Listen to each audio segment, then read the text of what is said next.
Hola, bienvenidos a esta pequeña conferencia que voy a dar sobre la introducción a la comunicación no violenta, porque quiero compartiros una estructura que tengo para entender cómo funciona la comunicación no violenta y espero que os ayude a difundirla y sobre todo que os dé mucha paz en vuestra vida y podamos compartir cosas. Entonces, he preparado este pequeño PowerPoint, ¿vale? Y la idea es que comunicar es para resolver y que la comunicación no violenta tiene y cubre la necesidad de resolver, de encuentro, de reducir distancia, ¿no? Es importante saber a la hora de relacionarnos con los demás, de darle la bienvenida a alguien, que podemos tener distintos canales de comunicación. Es decir, si yo pienso en un limón, si yo evoco la imagen de un limón, yo que soy visual, veré las cosas de una forma visual, con una imagen de un limón. Pero habrá quien segregue saliva al recordar un limón, habrá quien escuche cómo suena un limón recién exprimido, y a veces los conflictos tienen que ver también con los canales de comunicación que usamos. Entonces, otra cosa importante es también darnos cuenta de que el momento eureka, el momento en el que yo me doy cuenta de algo por mí mismo, es una posibilidad de realmente resolver conflictos. Porque cuando creamos un conflicto entre dos partes, muchas veces no sabemos que somos parte de la interferencia. Entonces es cuando nos damos cuenta por nosotros mismos, cuando hacemos ese ajá, ese clic, ese momento eureka, cuando podemos resolver. Otra cosa que hay que entender cuando queremos resolver conflictos, cuando tenemos el anhelo de un mundo mucho más en paz, es que, como dice Virginia Satir, cualquier cosa es preferible al aburrimiento y que al menos en una pelea tenemos la certeza de estar vivos. Entonces, cuando nuestros hijos o cuando en el trabajo o en asociaciones o en organizaciones donde trabajemos, una de las formas de estar vivos es pelearnos. Y esto es un laboratorio que lo hemos vivido todos en la vida en casa, y cambiar eso pues va a requerir de un esfuerzo, porque tenemos que cambiar nuestra forma de relacionarnos, ¿no? Entonces, cuando yo me relaciono con alguien, hay que entender que a veces somos adictos al drama. Nos encantan las discusiones, ¿no? Y tenemos dos opciones. Tenemos la espiral de malestar, por un lado, es ese, oye tú, pues anda que tú, pues si tú más, ese tú eres la causa de mis desdichas, ¿no? Y cuando llegas a un momento que la espiral del malestar es demasiado grande, ahí normalmente ya decidimos que el drama es suficiente y lo que queremos es sentirnos bien, ¿no? También hay personas que nos gusta estar bien desde el principio, que no nos gusta el conflicto. Entonces, otra de las cosas importantes a la hora de transmitir paz, una cultura de paz, es entender que tanto la espiral de malestar como la del bienestar cubren necesidades del ser humano, de reconocimiento, de fuerza de la vida, de un montón de cosas. Para aquellos que estén interesados y para aquellas que estén interesadas en convertir espirales de malestar en espiral de bienestar, va a este curso. Entonces, un conflicto es aquello que nos aleja. Un conflicto es una distancia, es un proceso distancia-encuentro y realmente nos sentimos cada vez más lejos de la otra persona, ¿no? O más lejos de la otra organización. Se establece una frontera, ellos o nosotros. Y es bueno detectar que realmente nos estamos distanciando, ¿no? Por otro lado, ¿qué dice la comunicación no violenta? ¿Qué dice Marshall Rosenberg? Pues lo que dice Marshall Rosenberg es que la violencia es la expresión trágica de nuestras necesidades. Tenemos una necesidad no satisfecha y buscamos resolverla como sea y nos dan igual las consecuencias, ¿no? Es importante, muy importante esto, porque diferenciar estrategias y expresiones de necesidades es una de las claves que va a producir el encuentro, la cercanía. Entonces, hay tres formas de transmisión de la violencia. Son bastante básicas y la alternativa que propone la comunicación no violenta y muchos otros modelos de cultura de paz es alternativas a estas tres formas favoritas de transmisión de la violencia, que seguramente os sonarán, todos tenemos un patrón favorito y os invito a pensar cómo pasamos de una a otra. La primera forma de transmisión de la violencia, la que está reconocida, es la de explotar. Yo quiero explotar, no puedo más y reviento, me pongo rojo de ira. Esto es lo que habitualmente conocemos como violencia. Pero otra forma de violencia muy trágica es implotar, Es decir, me llevo las consecuencias trágicas hacia adentro. Puedo tener una úlcera de estómago o un problema de salud por lo mucho que he tragado. Y normalmente además el patrón es que trago, trago, trago y cuando no puedo más reviento. Y cuanto menos razón tengo, y eso no me hace sentir bien.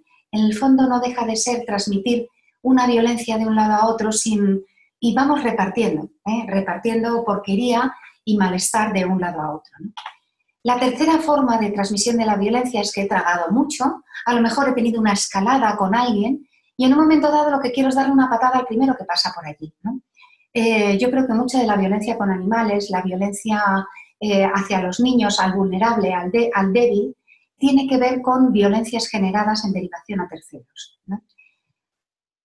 Por último, ¿qué alternativa tengo yo a la violencia? ¿Cómo puedo parar esa escalada, bien sea explotando, bien sea tragando, bien sea machacando al más débil, ¿no?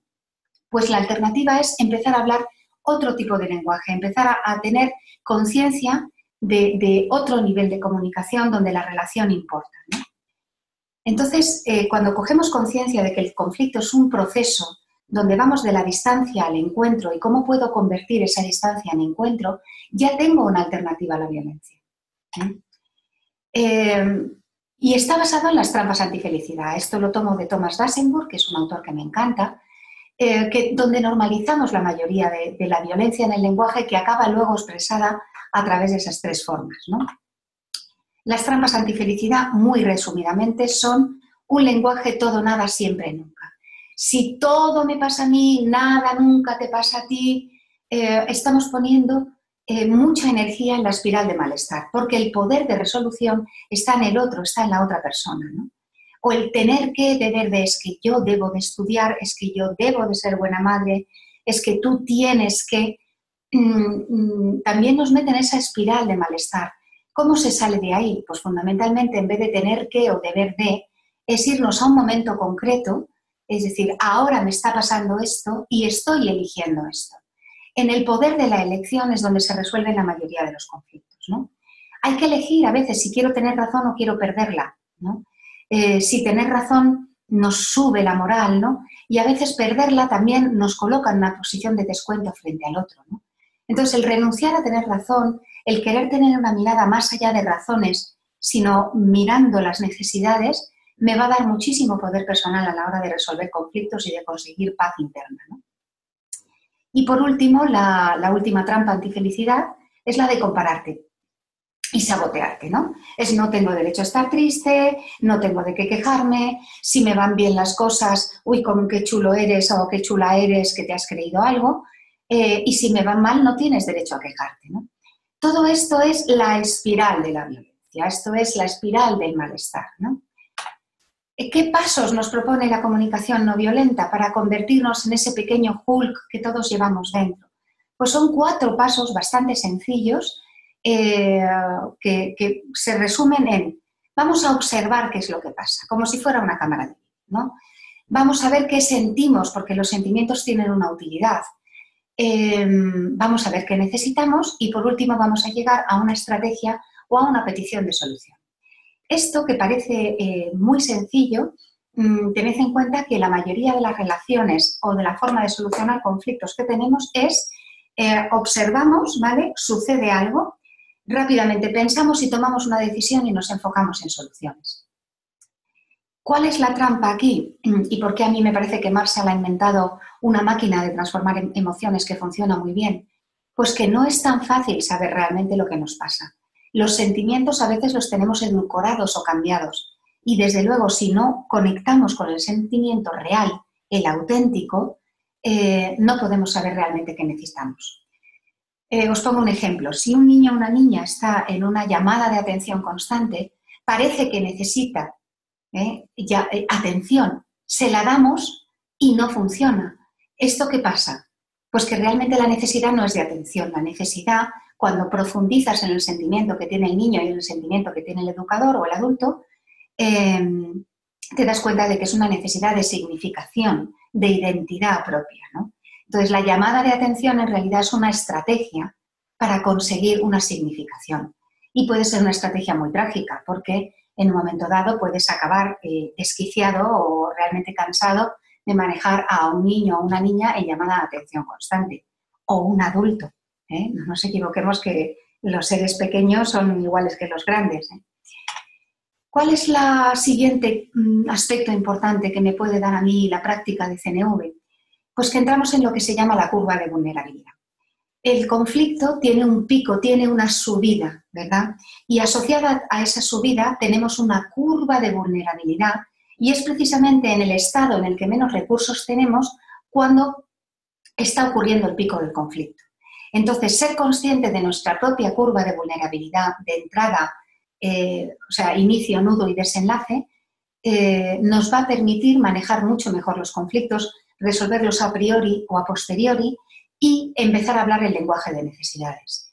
Entonces, la curva de vulnerabilidad también nos saca de la trampa de antifelicidad de yo debería ser fuerte todo el rato. No, tenemos una curva de vulnerabilidad emocional y aquí no hay que gestionarla, hay que vivirla e integrar la entrada y la salida en la curva de vulnerabilidad. No creo en la gestión de emociones como tal, sí creo en vivir dentro de una estructura de apoyo, soporte y cuidado de mi emoción y de mi emocionalidad en ese momento.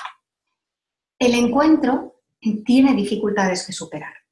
No es tan fácil superar las dificultades, no todos somos Yoda frente a un Hulk, o a veces no somos nosotros ese simbolismo de la ira, el enfado, la frustración, la tristeza, esos sentimientos que son políticamente incorrectos y con los que queremos proteger a los que más queremos, ¿no? Para superar estas dificultades que tiene el encuentro, la distancia que genera el miedo, una de las claves es que tenemos que convertir los soes en ies. Si yo creo que es o tú o yo, puedo convertirlo en ahora tú, ahora yo. En tú necesitas, yo necesito. Y eso es muy diferente a tú haces, por lo tanto yo me siento, o yo hago y por lo tanto tú te sientes. Tenemos que llegar a un concepto de interdependencia. Y convertir OS en IES es una magnífica habilidad para acortar esa distancia que tenemos en el conflicto o en la tensión, ¿no?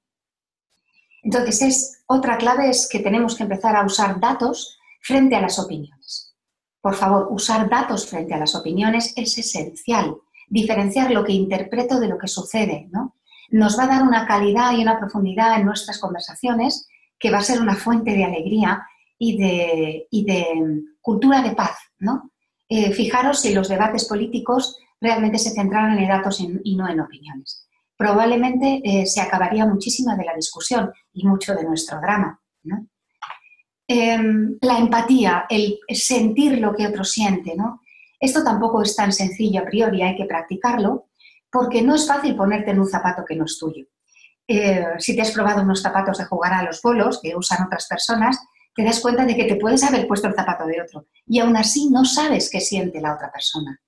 Entonces, practicar la empatía tiene que ver con una calidad de escucha y de presencia donde yo entiendo y me acerco a tu estado emocional, aunque no comparta las estrategias que tienes para resolverlo, ¿no?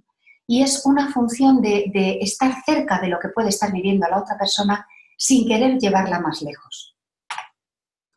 Por último, empatía no es simpatía, lo acabo de decir. Yo puedo entender que tú puedas estar muy frustrada y no compartir que tu estrategia favorita para desahogar la frustración sea pegar a alguien, ¿no?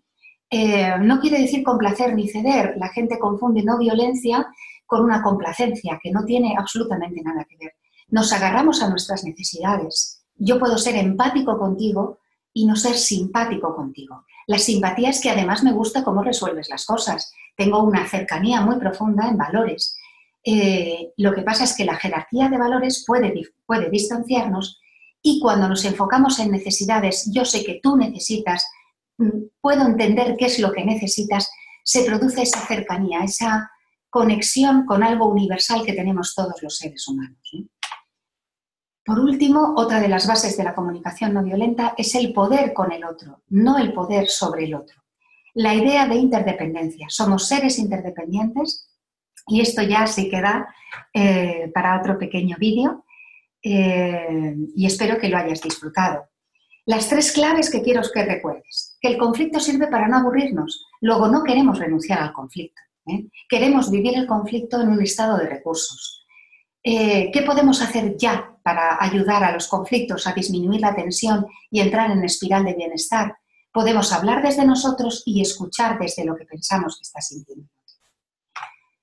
Así que te doy las gracias. Si te ha gustado esta mini introducción a la comunicación no violenta, te invito a entrar en mi página web, tienes un canal de YouTube, me tienes en Facebook y apúntate a alguno de los grupos online de práctica donde damos cursos, donde mezclamos esta teoría mucho más elaborada y disfrutada con una práctica real precisamente de la curva de vulnerabilidad.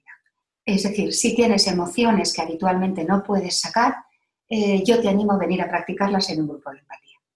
Mucha suerte y me puedes localizar en la página web www.coachdefamilia.com. Un beso. Adiós.